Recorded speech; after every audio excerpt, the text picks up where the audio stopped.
மங்களம், காலைல சித்தி சீரியல் பார்த்துட்டு இருக்கியே, உனக்கு ஏதாவது புத்தி இருக்கா? நான் ஆஃபீஸ் போகணும், பையன் ஸ்கூல் கிளம்பணும், எங்களை ஏதாவது கண்டுக்கிறியா? இதோ எங்கள் அப்பா இருக்காரு, வயசானவர், அவருக்கு ஏதாவது டீ காப்பி ஏதாவது போட்டு கொடுக்கலாம்ல, அதுவும் கிடையாது. நீங்கள் கூட தான் நேற்று மேட்ச் பார்த்தீங்க. நான் ஏதாவது சொன்னேன்னா?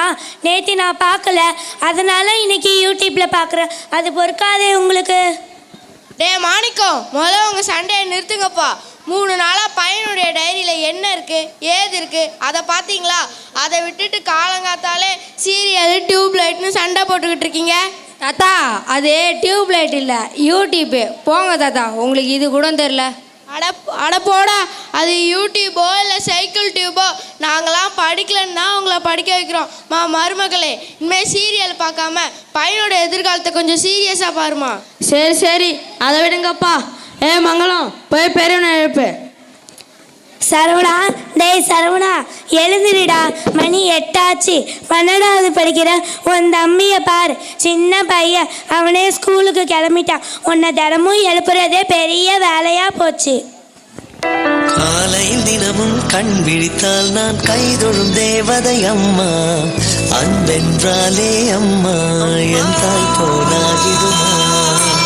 மணி 8, இதில் உனக்கு பாட்டு ஒரு கேடா? இப்படியெல்லாம் பாட்டு பாடி ஐஸ் வச்சா விட்டுருவோம்மா. போய் சீக்கிரம் கிளம்பு. சரி போம்மா, நான் வரேன்.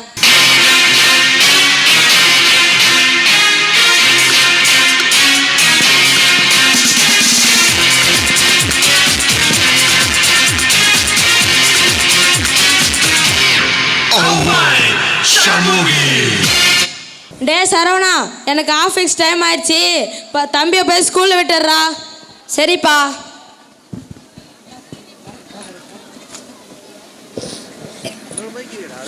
அண்ணா, ஹெல்மெட் எடுக்க மறந்துட்டியே. அப்பா சொல்லிருக்காருல, தலைக்கவசம் உயிர் கவசம்னு. நல்ல விளடா தம்பி, ஞாபகம் மூட்டின.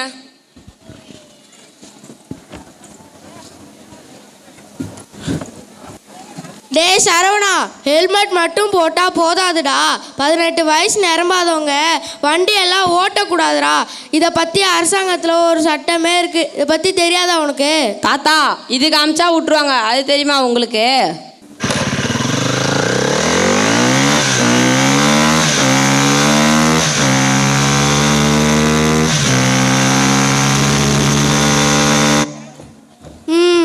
எங்கே இந்த காலத்து பசங்களாம் நம்ம பேச்சை கேட்குறாங்க?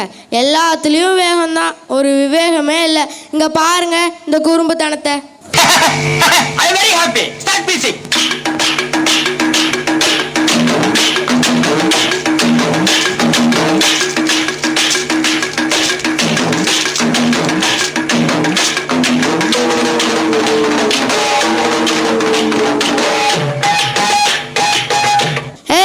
வெப்பன்ஸ் ரெடியா? ஃபோட்டோஸ் ரெடியா? குப்பைஸ்லாம் ரெடியா? ரெடிப்பா, பக்காவா செட் பண்ணியாச்சு. ஸ்டார்ட் பண்ணிடலாமா? தெருவாய் கூட்டுவது பொதுநல தொண்டு, ஊரா தெரிந்து கொள்ள படம் பிடித்தால் சுயநலம் உண்டு. தெருவாய் கூட்டுவது பொதுநல தொண்டு, ஊரா தெரிந்து கொள்ள படம் பிடித்தால் சுயநலம் உண்டு. மக்கள் நலம் மக்கள் நலம் என்றே சொல்லுவார். வணக்கம் நேயர்களே, நான் தான் உங்கள் வெற்றிமாறன். உங்களெல்லாம் ஆனுவல் டேல சந்திக்கிறேன்னு சொல்லியிருந்தேன். இதை நான் வந்துட்டேன். தேர்தல் பட்சம்லாம் ரொம்ப பரபரப்பாக போயிட்டேன். நம்ம கேடி சாரி ஆடி அம்மா இதை பற்றி கேட்கலாம் வாங்க. இப்போ இவர் ஏன் தரைக்கு தாளாட்டுற போகிறான்னு தெரியல, வாங்க என்னன்னு கேட்கலாம். Hello sir. தம்பி ஒரு நிமிஷம். ஹலோ, நான் தான்ப்பா ஆடி அமாவாசை பேசுகிறேன். 8ஆம் தேதி மும்பையில் இருப்பேன். 9ஆம் தேதி எங்கடா இருப்பேன்? டெல்லியிலண்ணா. டெல்லியில் இருப்பேன். 10ஆம் தேதி எங்கே இருப்பேன்னு எனக்கே தெரியாதுப்பா. வணக்கம் திரு ஆடி அமாவாசை அவர்களே, நான் தான் செய்தியாளர் வெற்றிமாறன். உங்களை பேட்டி எடுக்கலான்னு வந்திருக்கேன். ஓ, வெற்றிமாறன் தம்பியா? ஆரம்பத்திலே வெற்றி தான் போங்க.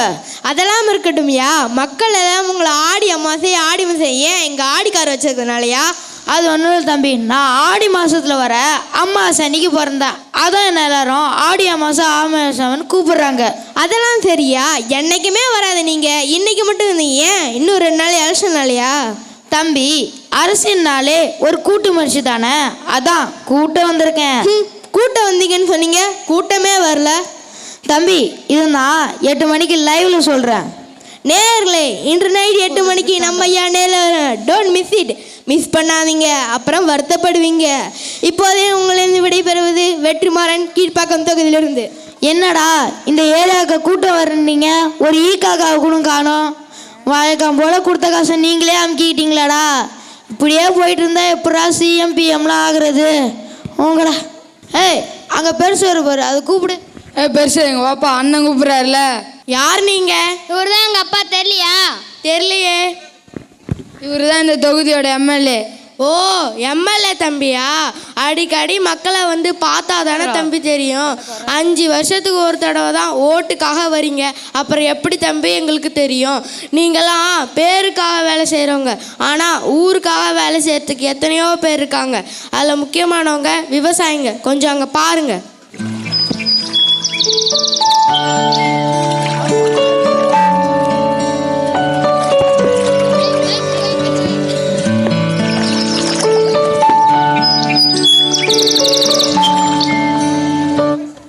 நான் மாரியப்பா, காலப்படியே விவசாயம் பண்ண கிளம்பிட்டியா? நீ தான் படிக்கல, விவசாயம் பண்ணுற. உன் பையனையே எதுக்குப்பா தனியாக விவசாயத்துக்கு படிக்க வைக்கிற? வேறு எதுக்காச்சும் படிக்க வைக்கலாம்ல. இதோ உதாரணத்துக்கு என்ன எடுத்துக்க, என் பையன் அமெரிக்காவில் படிக்கிறான், சாஃப்ட்வேர் வேலை பார்க்குறான். உன் பையன் லைஃப் நீனே கெடுக்கிறியப்பா. அம்மா உங்கள் பையனுக்கு வலிப்பு வந்துடுச்சு, கையில் சாவி கொடுங்க. டேய் அது வலிப்பு இல்லைடா, அவன் அமெரிக்காவில் போய் படித்தான்ல, இங்கிலீஷ் பாட்டுக்கு டான்ஸ் ஆடிட்டு இருக்கான்டா. ஏங்க இதுக்கு தான் நம்ம பையனை விவசாயத்துக்கு படிக்க வைக்க வேணான்னு தலைப்பாட அடிச்சுக்கிட்டேன், கேட்டிங்களா? ஐயா உங்கள் பையன் சாஃப்ட்வேரில் வேலை பார்க்கறது நல்லது தான், ஆனால் அவன் சாப்பிட்றதுக்கு யார் வேலை பார்க்கறது? எங்களை மாதிரி விவசாயி வேர்வை சிந்தி உழைச்சாதான் உங்கள் பையன் சாப்பிட்டுட்டு சாஃப்ட்வேரில் நல்லா வேலை செய்ய முடியும். அதை புரிஞ்சுக்கங்க. அட ஆமாப்பா, நீ சொல்கிறது சரிதான். நானும் என் பையனுக்கு விவசாயத்தை பற்றி சொல்கிறேன் வா. பொன்னி டாக்டருக்கோ இன்ஜினியருக்கோ ஏன் இந்த ஊருக்கே சோறு போடுறது யாருன்ற நம்மள மாதிரி விவசாயி தானே. எல்லாரும் மேல் படிப்புன்னு போயிட்டா விவசாயத்தை யார் காப்பாத்துறது? அதை தெரிஞ்சுக்கிட்டு பேசு பொன்னி. கண்டெடுத்த தொழிலாளி விவசாயி கடவுள் என்னும் முதலாளி, கண்டெடுத்த தொழிலாளி விவசாயி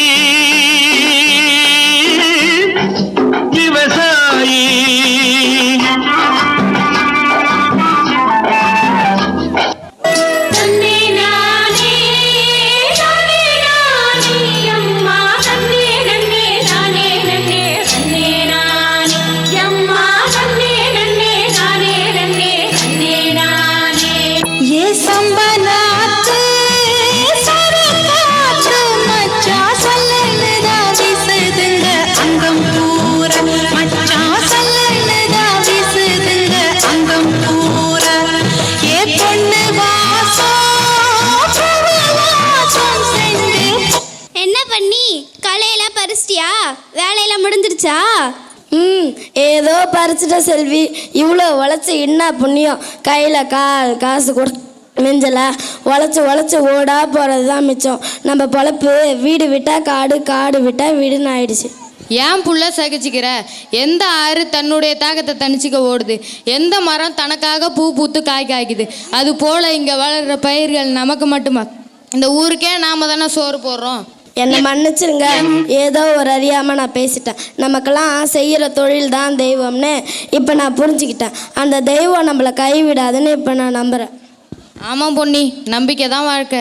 உங்களுக்கும் காலம் வரும், காலம் வந்தால் வாழ்வு வரும், வாழ்வு வந்தால் அனைவரையும் வாழ வைப்போமே. எங்களுக்கும் காலம் வரும், காலம் வந்தால் வாழ்வு வரும், வாழ்வு வந்தால் அனைவரையும் வாழ வைப்போமே. பார்த்தீங்கல்ல, அவங்களாம் ஊருக்கே சோறு போடுறவங்க. நீங்களாம் வெறும் விளம்பரத்துக்காக தான் பண்ணுறீங்க. இனிமேவாது திருந்தி வாழ்கிற வழியை பாருங்க. சரி வா பெருசு, ஒரு ஃபோட்டோ எடுத்துப்போம்.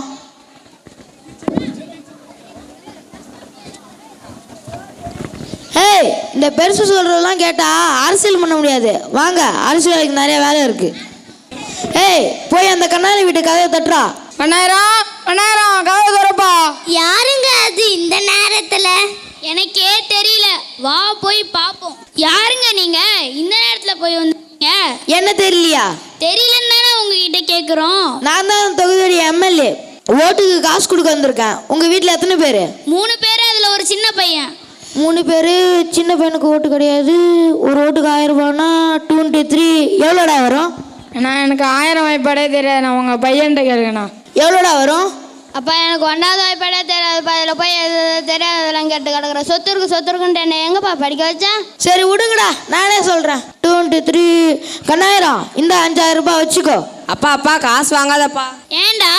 ஏன்னா ஓட்டு உரிமை நம்மளோட உரிமை, அதை யாருக்கும் விற்பனை பண்ணக்கூடாதுப்பா. ஓட்டுக்கு காசு வாங்குறது சட்டப்படி குற்றம்ப்பா. ஆமாங்க, நம்ம பையன் விஷயம் சரிதான். ஆமாண்டா சொல்லும், உனக்கு எப்படிடா தெரியும்? அதுவா எங்க ஸ்கூல் டீச்சர் சொன்னாங்கப்பா. என் பையன் மூலியமா ஓட்டுக்கு காசு வாங்குறது தப்புன்னு புரிஞ்சுக்கிட்டேன். இந்த காசை நீங்களே வச்சுக்கோங்க. கண்ணாயிரம், உன் பையனுக்கும் சேர்த்து 1000 ரூபாய் காசு தரேன், இந்தா வச்சுக்கோ. வேணாம், இந்த காசை நீங்களே வச்சுக்கோங்க. கண்ணாயிரம் பேர்லேயே 1000 ரூபாய் இருக்கு, நான் சேர்த்து தரேன், இந்தா வச்சுக்கோ. நீங்கள் 10,000 கொடுத்தாலும் நான் இதை வாங்க மாட்டேன். என் ஓட்டு உரிமையை நான் என்றைக்கும் விற்க மாட்டேன். இந்த காசை நீங்களே வச்சுக்கோங்க.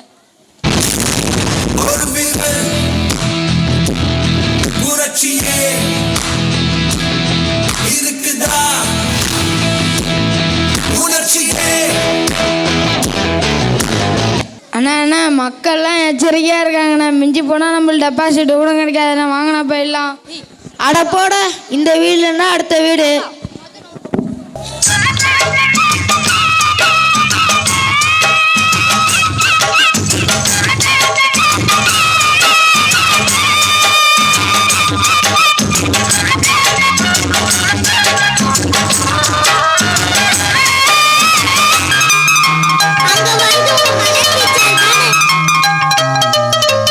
Good morning teacher. குட் மார்னிங்ப்பா. வணக்கம் டீச்சர், எப்படி இருக்கீங்க? வணக்கம்மா, நான் நல்லா இருக்கேன். நீங்கள் எப்படி இருக்கீங்க? நல்லாதாம்மா இருக்கேன். பையன் எப்படி படிக்கிறான்? உங்கள் பையனுக்கு என்னம்மா, நல்லா தான் படிக்கிறான். ஆனால் என்ன, கிளாஸ் ரூமில் கொஞ்சம் சேட்டை, அதை மட்டும் குறைச்சிக்கிட்டா போதும். எங்கம்மா படிக்கிறா? எங்கள் பக்கத்து வீட்டு பையன் இருக்கானே, 100க்கு 90 95ன்னு எடுத்துகிட்டு வரான். இவனு தான் இருக்கானே 40 45 தான் எடுத்துகிட்டு வரான். வாய் மட்டும் தான், மார்க்கில் ஒன்றும் இல்லை. இங்கே பாருங்கம்மா, உங்கள் பசங்களை மற்றவங்களோட கம்பேர் பண்ணாதீங்க. இங்கே பாருங்க, உங்கள் பையன் மற்ற அம்மா அப்பா கூட கம்பேர் பண்ணுறானா? கிடையாது. அவங்களுக்குன்னு தனித்தனி திறமை இருக்குது. அதை கண்டுபிடிச்சு நம்ம தான் வெளிக்கொண்டு வரணும். சரியா? ஆமாம்மா டீச்சர், நீங்கள் சொல்லுறது சரிதான். சரி வாங்க போவோம். அம்மா அங்கே ஒரு அங்கிள் கீழே விழுந்து கிடக்குறாங்கம்மா. ஐயோ, ஏங்க தொடாதீங்க. ஏன்? அவனே பார்க்க சைனாக்கார மாதிரி இருக்கான். கொரோனா வேற பரவிட்டு இருக்கு. கித்திக்க போகுது. கொரோனாலாம் பரவது இருக்கட்டும், முதல்ல அவங்க வதந்தியை பரப்பாதீங்க. முதல்ல என்ன ஏதுன்னு பார்ப்போம். டேய், உன் லஞ்ச் பேக்கில் தண்ணி பாட்டில் இருக்குல்ல, தாடா. ஆமாம் அங்கிள், யார் நீங்கள்? என்ன தெரில. என் பேர் தான் டாமு. நான் சைனாலேருந்து வரேன். ஏன் அங்கிள் இங்கே வந்திருக்கீங்க? தமிழ்நாட்டை விசிட் பண்ண வந்திருக்கேன். ஓ, ஏன் அங்கிள் இங்கே விழுந்து கிடக்குறீங்க? காலைல சாப்பிடலப்பா, தான் கீழே விழுந்துட்டேன். மலர் டீச்சர், இந்த அங்கிள் காலைல சாப்பிடலையா? பார்த்தீங்களா, இவர் காலைல சாப்பிடலையா, அதுக்கு போய் கொரோனா வரனான்ட்டு. அட ஆமாம் இல்லை, நான் கூட என்னமோ ஏதோ நினச்சிட்டேன். மலர் டீச்சர், இந்த அங்கிள் உங்களை சைனாக்கு கூப்பிடுறாங்க. டே மண்டு, அவன் சொல்றத பார்த்தாலே தெரில, அவன் நன்றி சொல்றான்டா. உலக நிகழ்வுகள் அனைத்திற்கும் நல்லதும் உண்டு, தீமையும் உண்டு. அதில் நல்லதை மட்டும் எடுத்துக்கொண்டு நல்லவர்களாக வாழ வேண்டும். நன்றி, வணக்கம். வருங்கால மனித நேயத்தை எவ்வாறு காப்பாற்றுவோம் என்பதை நாடகம் மூலம் எடுத்துக்காட்டிய மாணவ செல்வங்களுக்கு நன்றியும் பாராட்டுகளும்.